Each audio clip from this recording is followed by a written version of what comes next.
warahmatullahi wabarakatuh. Selamat datang kembali di channel kami, Keluarga Hazami. Nah, takbir telah berkumandang.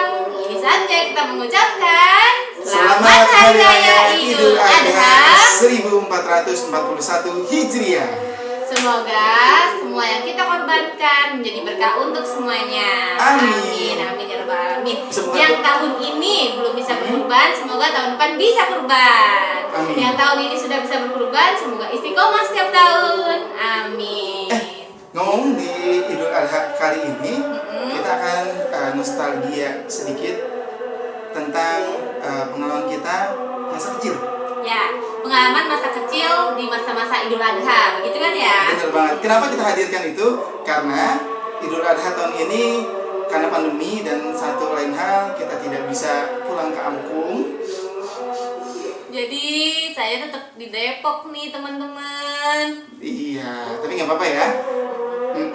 Yang penting makna Idul Adha-nya itu sendiri sampai ke kita. Betul sekali. Nah, hari ini kita akan mengadakan challenge Truth and Dare tentang masa lalu kita soal Idul Adha. Sambil ditemani oleh nasi Indomie.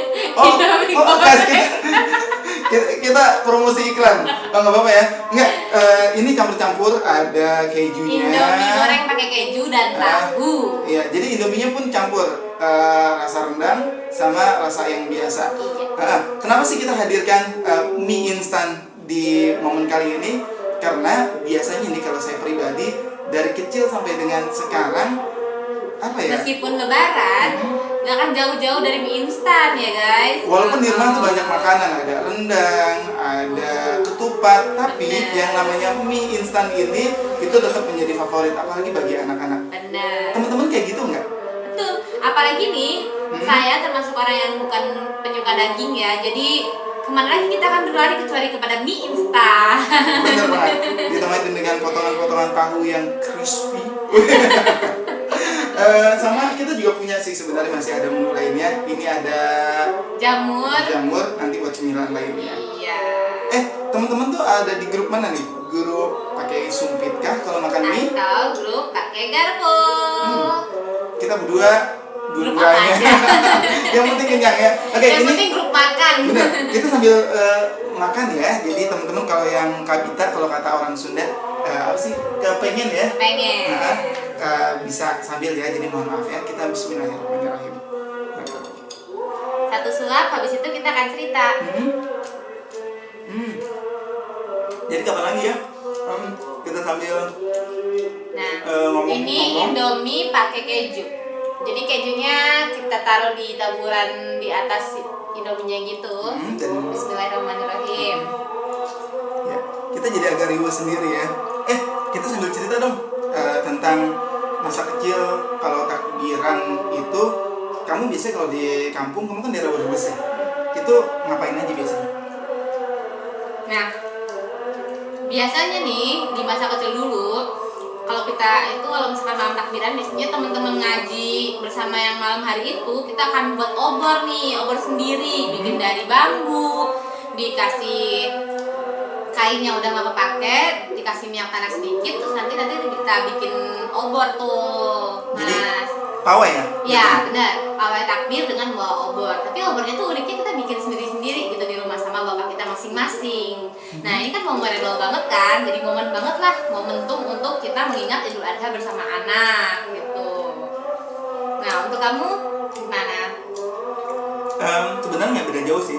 Jadi biasanya nih entah Idul Fitri atau Idul Adha itu malamnya itu kita suka ada pawai keliling juga.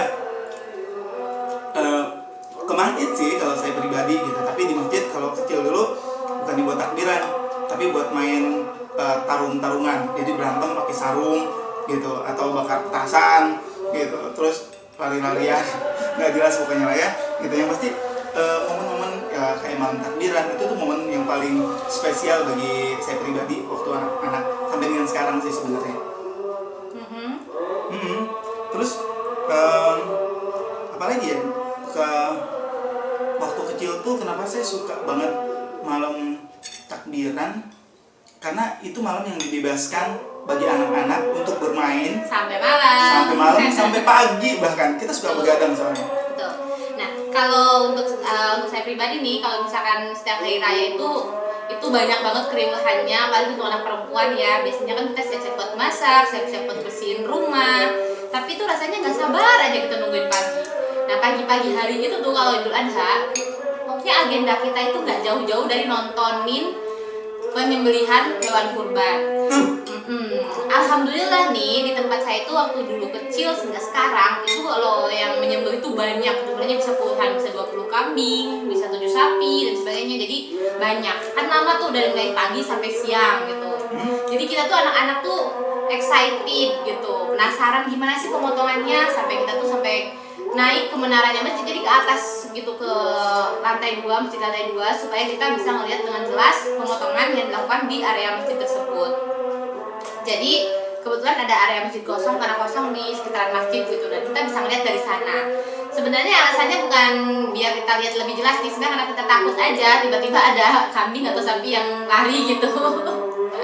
Pernah ada kejadian soalnya. Jadi sapi itu bukan nggak mau dipotong ya, jadi dia tuh mungkin stres dan kaget pas mau disembelih, jadi dia lari ke rumah orang di desa itu, jadi lari-lari gitu di jalan gitu, stres duluan sebelum dipotong gitu. Berarti dia lari dari kenyataan. Dia takut mau dipotong, jadi kabur dia. Jadi nih, apa tuh? Mau nanya nih ke Mas Burhan, menurut Mas Burhan makna Idul Adha sendiri itu gimana sih? Sebelum ke makna Idul Adha, saya tertarik yang tadi tuh. Jadi kalau misalkan kegiatan pagi, kalau di Idul Fitri itu kita ngumpulin duit, kalau di Idul Adha dari kecil itu saya tuh suka banget ngumpulin biji. Teman-teman tahu dong, itu biji gitu. Ya ada 2 lah yang menggelantung. Itu jadi favorit anak-anak waktu kecil. Gitu. Zamannya saya tuh kecil, kita suka berebutan dan kita suka antri nungguin tuh biji. Kebetulan abang saya kan termasuk panitia penyembelihan kurban ya, gitu. Saya paling nggak mau yang namanya bersentuhan dengan darah dan aroma darah, karena hidung saya sendiri peka banget mengenai aroma-aroma. Jadi saya tuh suka ngintip dari jauh, suka ngeliatin gitu. Tapi saya sudah ngincer nih, udah nyidek duluan, bang, ntar humuin itu ya, gitu. Jangan lupa ambilin, gitu. Ya abang saya nurut. Jadi setiap ada itu selalu tuh dapet tuh, gitu. Dan itu selalu saya bikin sate, kalau enggak saya goreng sendiri, dan saya yang bikin loh. Jadi yang lain nggak ada yang boleh ikut campur, pokoknya sesuai keinginan saya yang rasa, terserah mau pahit kayak mau apa rasanya, pokoknya saya yang masak gitu. Bagi saya sih enak, tapi bagi yang lain gak enak karena bau anjir. Nah itu pas kapan saya mulai nggak suka tuh, kayaknya SMA saya mulai nggak suka dengan biji-bijian gitu. Karena dari rasa dan aroma dan dipengaruhi cerita-cerita orang tua dulu gitu, akhirnya mulai berpikir kalau itu nggak enak gitu. Tapi mulai kemarin nyoba lagi dan ternyata enak gitu. Teman-teman juga harus coba kayaknya. Menarik, tapi insya Allah kalau saya nggak mau nyoba. Kebetulan dalam keluarga kita itu, dalam keluarga saya ya Mas, jadi cuma saya kayaknya yang sama sekali nggak bisa makan kambing. Karena nggak tahu kenapa, baunya tuh menyengat sekali ketika sudah dimasak. Tetapi anehnya kalau itu berupa sate saya mau makan. Nah besok nih, makanya nih jangan lupa nih kalau kebagian daging atau misalkan kita berkurban dan sebagainya, besok-besok yang penting di sate aja deh biar aku makan. Balik lagi ke masalah tadi ya, dari kecil kan saya paling nggak suka dengan aroma darah kayak gitu-gitu. Nah semenjak kapan ya, semenjak saya bisa nge-MC itu saya selalu kebagian paginya, biasa nge-MC di masjid. Nah selesai nge-MC di masjid, saya selalu yang ibaratnya kayak memandu untuk pemotongan hewan kurban, dan itu agak penyiksaan sih, tapi lama-lama ya suka lah gitu. Dan sampai sekarang akhirnya nih sampai besok aja saya dikirim ke suatu daerah itu buat pengiriman hewan kurban dan harus menyaksikan dari awal sampai dengan akhir. Bayang nggak ya? Tapi nikmat sih sebenarnya. Nah, balik lagi ke makna Idul Adha itu sendiri apa sih gitu? Menurut kamu gimana? Jadi nih, Idul Adha itu mengajarkan kalau memberi itu jangan menunggu ikhlas, jangan menunggu ringan. Kita kadang mikir ya, kalau misalkan kita punya uang nih 1 juta, tapi kita ngasih ke pengemis cuman 1.000 atau 2.000, kira-kira itu ikhlas nggak? Tergantung. Kita kan sering bilang begini, ya udah sih ya, yang penting seikhlasnya, kasih berapa aja deh, yang penting seikhlasnya. Padahal perkara ikhlas itu perkara kita dengan Allah yang tahu. Tapi perkara amal itu kita harus lakukan dan memberikan yang terberat yang bisa kita berikan. Jangan yang teringan. Contoh nih, contoh Nabi Ibrahim, contoh pengorbanan Nabi Ibrahim. Apa yang beliau korbankan? Seorang anak, Ismail, seorang anak yang beliau menunggu, lama sekali menunggu. Lalu beliau diperintahkan untuk menyembelih Nabi Ismail. Tapi beliau menuruti wahyu itu dan Nabi Ismail pun menerima. Itu sebuah pengorbanan yang menurut saya itu berat. Bukan perkara ikhlas atau nggak ikhlas lagi, tapi berat. Jadi karena berat itulah maka dikatakan Nabi Ibrahim itu ikhlas melepaskan Ismail untuk dikorbankan. Tapi kalau kita nggak berat-berat acan, kita sama sekali nggak merasa berat untuk mengeluarkannya, itu bukan ikhlas namanya sepertinya. Acan ya.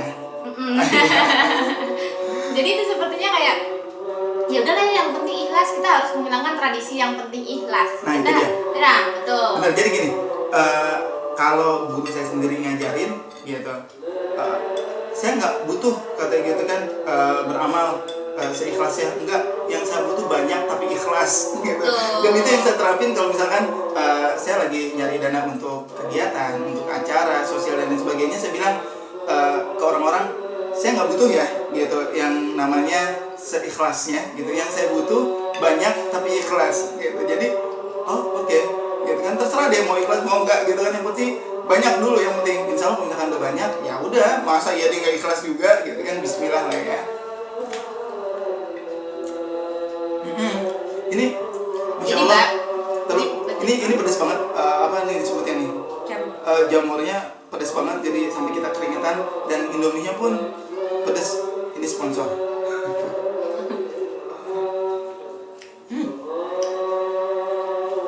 Jadi Mbak, gimana? ngomongin soal kurban lagi ya Mbak. Kita kalau misalkan kurban nih dari tahun ke tahun, misalkan kalau misalkan mau kurban kambing, mau kurban sapi, sebenarnya itu kan nggak masalah ya Mbak ya. Yang masalah adalah yang nggak kurban, nggak juga. Yang nggak salah, yang jadi masalah adalah kalau kita nggak punya keinginan dan nggak punya niatan untuk berkurban. Benar. Karena nih kurban ini ternyata bukan ibadah yang bisa disepelein, Mbak. Kurban ini perintahnya tuh sunnah muakkad, sunnah yang dianjurkan dan dikuatkan. Jadi wajib nih bagi teman-teman yang sudah mampu, bagi yang sekiranya punya tabungan 5 juta, 6 juta, tapi tetap nggak bisa kurban, itu berarti nonsen. Karena bukan berarti nggak bisa ya, tapi emang belum mau aja gitu kan ya. Sebenarnya antara kurban ini adalah pilihan hati kita sendiri dan takdir. Ibaratnya Allah yang apa ya, menggerakkan hati memampukan. kita. Entah itu dari segi kesiapan mental, entah itu dari kesiapan keuangan. Intinya Allah lah yang memampukan kita untuk berkurban. Jadi sebenarnya kan semua ibadah itu juga sebuah panggilan ya. Mau itu kurban, mau itu haji, itu semua kan panggilan ya Mbak ya.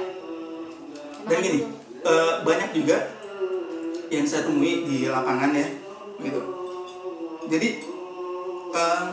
bukan orang-orang yang ibaratnya mampu di sini banyak duit, bukan juga gitu. Karena banyak orang-orang yang dari kemarin saya temuin sendiri itu pemulung, dia ngapain coba? Dia ngasih sedekah ke kita itu untuk katanya berkurban. Dia kumpulin receh demi receh sampai terkumpul banyak gitu, dan dia bilang, "Mas, ini buat kurban." Masya Allah. Gitu. Dan itu banyak loh teman-teman yang seperti itu gitu. Dan saya tanya, "Bapak enggak apa ya ibaratnya, enggak apa-apa nih segituin berkurban dari uang yang ini?" "Oh, enggak apa-apa Mas, emang saya udah niat kok," gitu. Udah dikumpulin sejak lama. Jadi kembali lagi kepada niat dan panggilan dari Allah ya. Benar. Nah, satu lagi kalau untuk soal kurban ya. Jadi kalau misalkan kita belum bisa berkurban karena entah itu alasan keuangan, entah itu alasan memang kita belum siap dan sebagainya, sebenarnya kita bisa mengawali dari sedekah, Abah. Iya. Misalkan nih, maaf ada dulu. Siap. Misalkan nih, kalau misalkan kita kita belum bisa kurban untuk hari raya ini, tapi kita punya uang beberapa, tapi belum bisa membeli kambing dan sapi, kita bisa menggunakan uang tersebut untuk bersedekah. Mudah-mudahan dari sedekah yang kita lakukan itu mendapatkan keberkahan dan ridho Allah agar kita dimampukan untuk berkurban di tahun depan. Bener, itu dia. Jadi sekali lagi sebenarnya kurban ini memang benar untuk orang-orang yang mampu dalam banyak hal lah sebenarnya. Gitu. Jadi yuk, selagi kita ada, selagi kita punya, Bismillah deh. Nggak ada salahnya untuk berbagi. Betul. Makanya nih Mbak, kemarin tuh saya lihat program Mbak, ada yang namanya sedekah kurban. Nah, sedekah kurban itu bukan berarti berkurban kambing atau sapi, tapi sedekah pada masa kurban. Karena dia belum bisa berkurban, jadi dia menggunakan uangnya untuk bersedekah gitu. Itu juga bisa disolusi teman-teman ya. Jadi sebenarnya apapun yang kita bisa kita lakuin. Betul. Entah itu dari uang, dari tenaga gitu, atau dari apapun yang kita bisa. Kita niatin aja deh Bismillah untuk ibadah semua. Betul sekali. Kita jadi soleh dan soleha sekali iya. ya. Bagi yang bertanya, Rumi ada di mana? Rumi lagi di rumah neneknya. Kita berdua lagi ya. Lagi menikmati malam takbiran hari ini ya. Betul. Sebelum nanti berangkat ke masjid. Oke, sudah habis ternyata. Alhamdulillah. Pedas. Tapi enak. Oke, itu dari kami mungkin untuk pengalaman tentang malam takbiran, hari takbiran. Ini sebenarnya sekalian mengobati rasa rindu istri yang pengen pulang kampung tapi belum kesampaian gitu. Dan saya juga mengenang masa lalu, masa kecil, kalau takbiran tuh rame gitu, terus asik. Kalau sekarang sih memang agak-agak sepi sih sebenarnya di sini, tapi kita tetap menikmati momen ini. Jangan lupa sampaikan doa terbaik kamu kepada keluarga yang sudah meninggal, baik keluarga yang sudah meninggal maupun yang jauh di luar sana, di pulau mana, di negara mana, di daerah mana. Kita doakan semoga kita bisa kembali berkumpul di lain kesempatan. Pandemi ini semoga bisa cepat berlalu dan kita bisa beraktivitas seperti dahulu lagi. Benar sekali. Sekali lagi kami dari keluarga Hazami, saya Burhan, saya Fajar Sari. pamit undur dulu. Sampai jumpa di edisi-edisi selanjutnya. Jangan lupa like dan subscribe. Benar. Terakhir, selamat hari Lebaran, minal aidin wal faizin. Mari bermaaf-maafan, kita bersalam-salaman. Oke, gitu aja ya. Sampai jumpa lagi. Assalamualaikum warahmatullahi wabarakatuh.